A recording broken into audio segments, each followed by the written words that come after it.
it seems that everything that I really care about with a passion takes a long time, because it takes me a long time to really, I guess, kind of test myself about how really compelled and interested I am in any one subject, and it takes me a long time to really figure that out. And in this case, this took a lot of reading.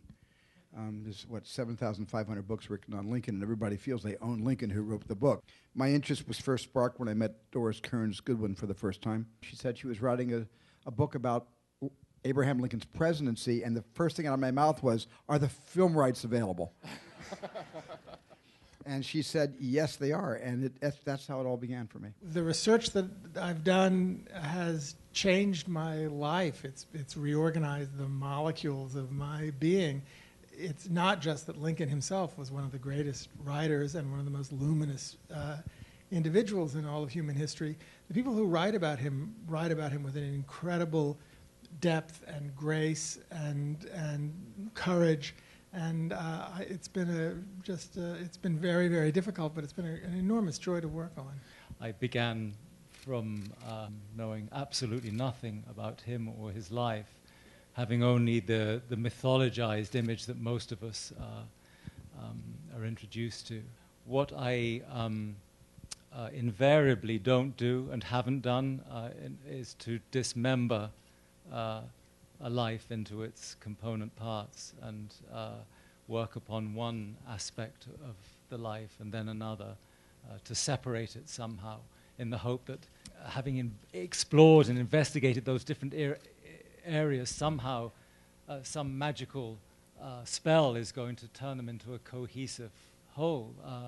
So you're always playing with the danger of self-consciousness, and self-consciousness is as everyone knows here, I'm sure, is really the great enemy that you struggle with.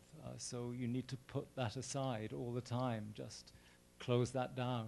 I need to believe that there is some mystery involved. There may not be.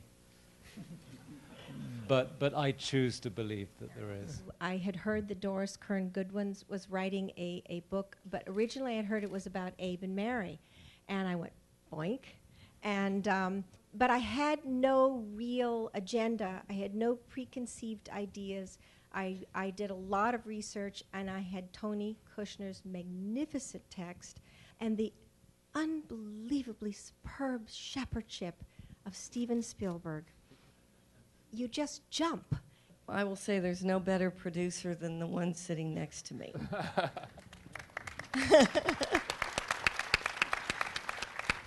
And oftentimes what Steven and I talk about is what the approach is to the movie from the beginning. And we knew that this was going to be a difficult movie to get made, and we knew that there wasn't a guarantee that there would be an audience. So we knew right from the beginning that we would make this for a price if we could. And every single aspect of the movie-making process we approached with that in mind. And we got very, very fortunate in that we went into Richmond, Virginia, where the Film Commission was able to give us all the government buildings while they were out of session. So everything you're seeing that looks so much like the White House and whatnot, they're all the actual buildings in Richmond, Virginia. One of the things that has animated our 40 years together is the great variety from one film to another, from Indiana Jones to Munich to whatever. And it's always fresh and it always seems new. But this particular piece is there's something transportational happening, I think, for me in this film. One of the best definitions I've ever read of history is that history is what the present prefers to think of the past.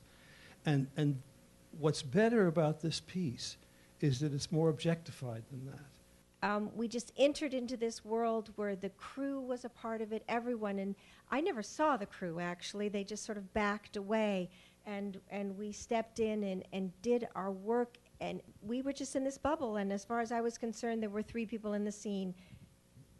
My darling Mr. Lincoln, Molly, Mary, and this person that came and dropped down and whispered things in my ears and was like crawling on the floor, and he was always in the scene. Steven was everywhere, never leaving the set. The thing that's exciting about history, that's exciting about politics, is the humanity of it. I mean, there's this great Emerson, this thing that Emerson wrote, that politics is the movement of the soul illustrated in power. There were so many clues throughout all the scholarly writings about this entire period of time. Thaddeus Stevens said, 13th Amendment, the greatest amendment of the 19th century, passed by corruption, aided and abetted by the purest man in America, quote unquote, Thaddeus Stevens. So Tony likes, not that he watches CSI, but it was like a CSI investigator.